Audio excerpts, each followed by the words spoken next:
keeping you in the loop on the news of the day. This is Road Dog Trucking News with Mark Willis on Road Dog Trucking Radio and the Sirius XM app.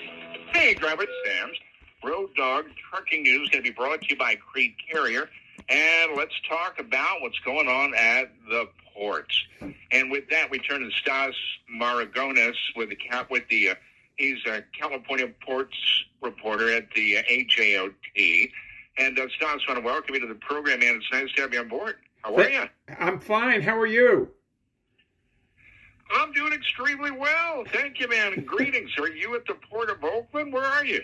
I just got back from a trip to the Port of Lyon, so I'm a little jet-lagged, and I'm home this morning, but eager and willing to talk to you, my friend. Well, thank you very much. Man, that had to have been a heck of a trip, going overseas like that. What were you doing there? So I was at the International Propeller Club conference, which was in Lyon, France. And at that conference, we heard from the Port of Marseille, and the port director there had some not very complimentary words to say about the Trump administration tariffs and its impact on international trade, a subject that you and I have been talking about for the last couple of months. Yes. Yeah, I would imagine that, man, there's a lot of concern about that, about just how all of that is going to play out as far as the international markets are concerned. Is it simply just, the uncertainty that it's created, too quick, too fast to roll it in? Companies not able to catch up at the speed at which these things are being laid out? It's gotten a lot more specific, Mark. So, for example, one of the things that the president of the Marseille seaport is Christophe Castaner. And he said, in relationship to China, Beijing seems to be ready for direct confrontation with the United States. There is a new reality. When President Trump announced an additional 100% tariff on the imports of Chinese goods of origin, the result was that there was a drop in the stock market of 2.7%. And there is now a new relationship between China and the United States. And he went on to say that the United States is isolating itself from the rest of the world, and the rest of the world is going to be doing business with China whether we like it or not. Well, and that can extend to so many different subsets on the economy, correct? In that maybe more vehicle manufacturing that can create new jobs, new technology, that kind of a thing. So are we going to be watching this economic story, if you will, in air quotes, roll out from the sidelines, with us not being an active participant to some extent? Yeah. So one of the things that that's being impacted, as you know, is that the U.S. Trade Representative has some new rules on Chinese-built ships, and that's going to impact some of the roll-on, roll-off vessels that bring cars into the United States and trucks into the United States. I think the argument would be a stronger one, Mark, if we were seeing major investments in new manufacturing in the United States to compensate for the loss of markets or the loss of imports. But that has yet to happen. And what we are seeing right now is the Port of Los Angeles reported that in September, its volume was down about 7%. The McCowan report, which covers the major U.S. ports in the United States, reported that volumes were down 6.6%. And the interest for our truckers is that means that when those volumes go down, there's less cans for them to take to and from the ports. And this is going to get down to a job issue, Yep. a job concern, right? Because if they're not moving those cans, they're not making money, right? That's they're not making anything. Well, and you and I talked about what happened to TGS and GSC those two trucking companies that were serving the Port of Oakland last time. Right. And I'm afraid, and we've heard concerns from the truckers that they said that if this continues, this downtrend in volume continues, there's going to be a lot of other trucking companies that could be going out of business by the end of the year or early next year. Let me ask you this, Stas. Based on what you're reporting here with the cargo volume down, say, at the Port of L.A., I was reading a story the other day that indicated that the L.A. port wants to build, I think, a new terminal. They want to get bigger ships in there, basically is what it is, and maybe cleaner ships in for that. Is that project still going to be ongoing in your estimation, despite the drop of the amount of cans coming in, the TEUs coming in? Would that still go on? It's got to be a point of concern. Mark, one of the issues, and I talked to Gene Soroka, who's the executive director of the Port of Los Angeles, and he's concerned about the diversion of containers away from U.S. ports and to Mexican ports. And you and I talked a little bit about this, I think, the last time. The concern is that both with the tariffs in the U.S. and the restriction on Chinese-built ships, there's an encouragement to move some of those ships away from U.S. ports, have them land in Mexican ports, and then have them either trucked or railed up to the United States. And the problem for us, of course, is that means that there's less business, and therefore there's less of an incentive to do the kind of reconstruction that you're talking about. And just to add a little bit onto this, I was at the American Association of Port Authorities conference before I left France. That was in Quebec City. The Port of Houston had a couple of guys speaking at that event, and they were very upset about the tariffs that have been placed on Chinese-built cranes and cargo handling equipment. Now, if we are building that stuff in the U.S., I think that that's the right move, and it's a good thing. But what they said was that they've gone to Washington, and they said that they talked to people in the Trump administration, and they were totally unaware of what the impact was. And there's a lot of frustration at the ports. Kerry Davis, the CEO of the American Association of Port Authorities, said these tariffs are having a really bad effect on our ports, and he's worried about 2026. Well, does this mean, in your estimation, Stas, from the standpoint that the ports are going to say, okay, we're going to pile on more fees on the shippers? And one group, I know you're very familiar with, the National Industrial Transportation League, the NIT League, I've had them on before, and they've stated, it's kind of like a piling on right now with the uncertainty. The ports are saying to the shippers, okay, we got to add this, and that onto the final bill here because costs are going up, the standard line that's hurting business, got to pay it. In other words, is there any truth in that? Are the ports indeed piling on with the fees from the shippers or for the shipper side? So I have not seen that. What I have seen is that the diversion of containers away from the West Coast ports, and some erosion starting to happen on the East and Gulf Coast. I think a port that added any fees on at this particular juncture would be almost suicidal because of the impact of the tariffs.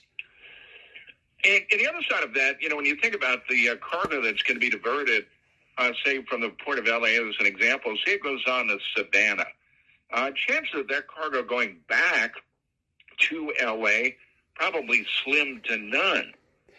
So could these other ports like Savannah stand to benefit from that? I think everybody is going to lose, Mark. I don't think it's going to be one region. It'll be a little bit more impacted on the West Coast because of the trade with China. But let me make this very clear. Every U.S. port is in jeopardy from these tariffs. Nobody is going to be exempt, and everybody needs to be concerned.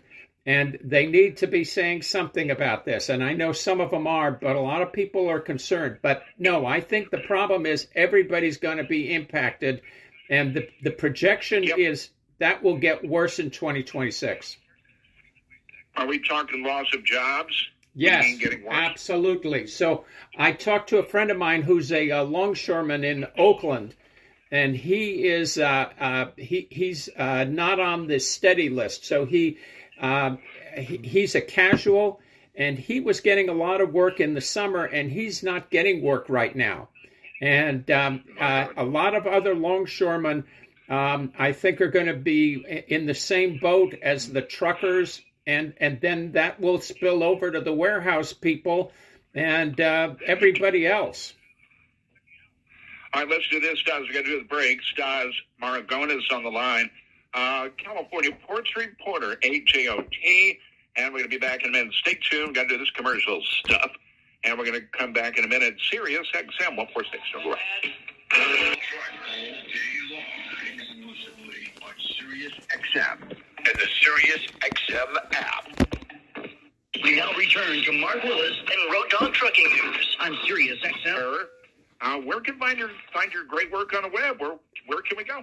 www.ajot.com. That's www.ajot.com, and that's the American Journal of Transportation. Outstanding, my friend. Thank you very much for joining me on the program. You know, we were talking about labor going into the break, and wow, I mean, those jobs at like the Port of LA, Long Beach, you name it, they're all unionized. Yes. For the most part. I mean, we're talking about thousands and thousands of workers there. What kind of feedback are you getting from them? Are many groups maybe speaking out about the Trump tariffs, what could come up, what is coming up, that kind of thing? Have they been very vocal? Not the East Coast, the International Longshoremen's Association, I have not heard much from, but the West Coast, the International Longshore and Warehouse Union, made a strong statement, Mark, a couple of months ago, and they were very critical of the tariffs. One of the things that they said is that the tariffs are going to adversely impact people on the lower income spectrum.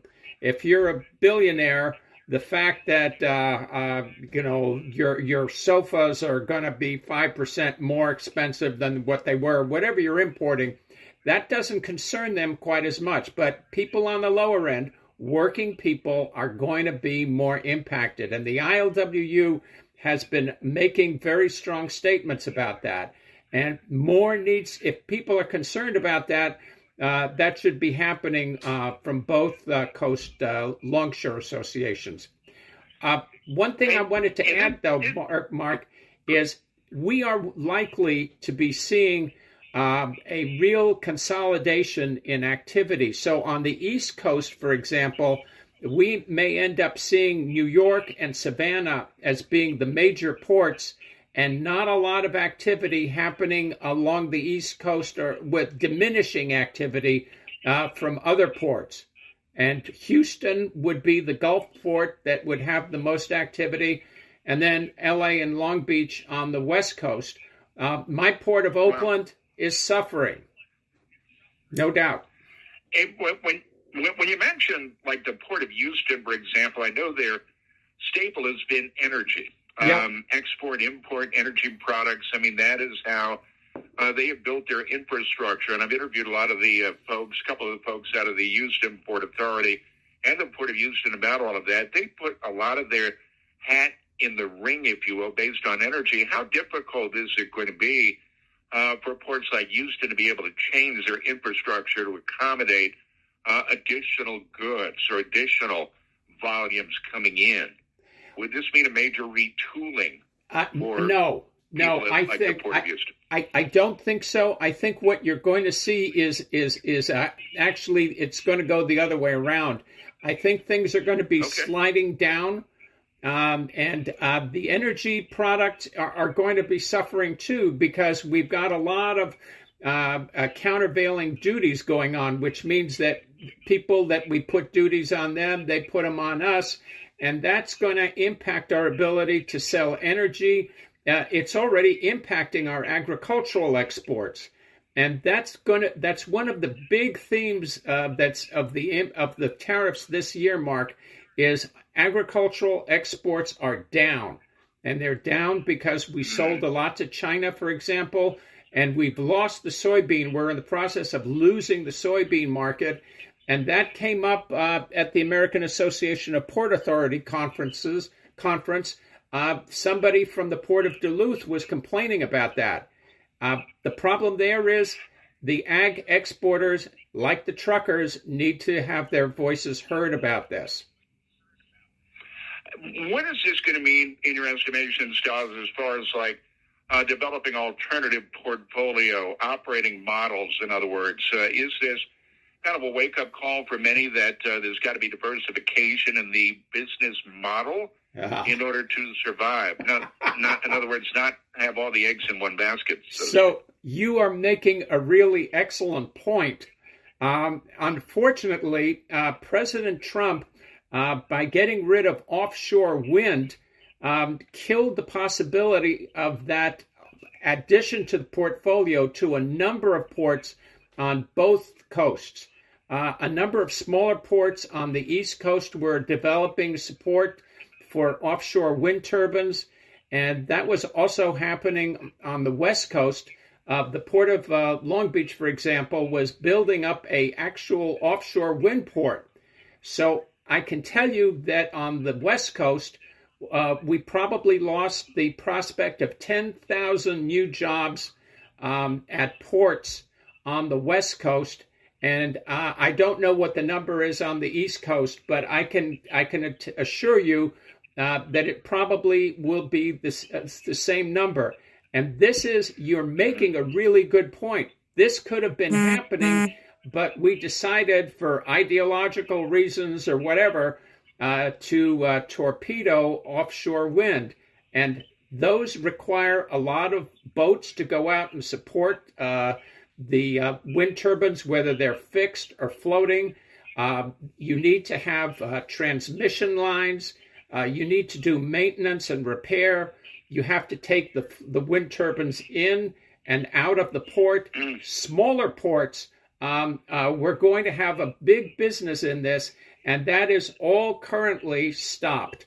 And today, what's gotten even crazier is that the CDC, the Center for Disease Control, is going to be investigating whether offshore wind turbines create a health hazard. So it's really too bad. And last year, just going off memory on an article I read about 6 months ago, that the Port of Oakland, at 2024, the start of 2024, there was a lot of optimism about consistent growth. Yes. I think there was expected to be a tremendous trajectory on the amount of volume going into the Port of Oakland. But now it's kind of like a tale of two cities, right? Yeah. You got the tariff uncertainty, shifting global trade flows, seasonal trends, things like that.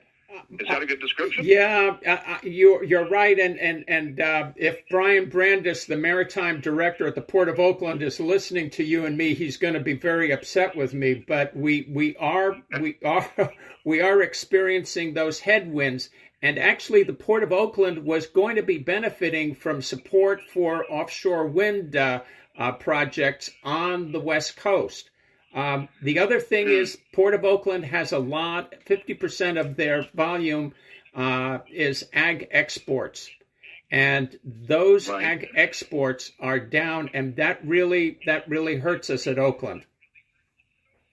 And to the extent of that as well, the rail side, from what I understand, from the soy transportation coalition, they've informed that a lot of the soybean products that say were going out of the West, like the Port of Oakland, had to be shipped in by rail for the most part. So is rail also feeling the pinch on this, kind of a domino? Yeah. So a triple effect? Yeah. So yes. So the simple answer is yes, for obvious reasons. The imports come in. If they're going away from the coast and they're going to, say, Chicago, they have to be transferred onto rail to get there. And the same thing happens on the East Coast. If it's going to the Midwest, it also has to be transferred onto rail. So I was at the Intermodal Association of North America conference in Long Beach in September, and they are also very concerned about the multiplier effect on them. If the volumes at the ports are down, the volume on the rails are going to be down.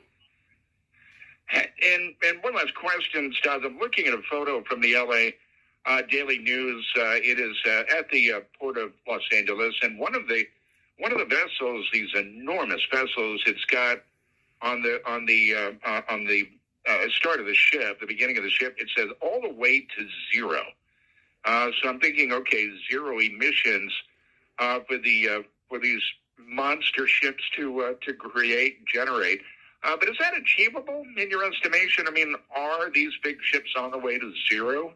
Okay, emissions? They were. Where do we stand with that?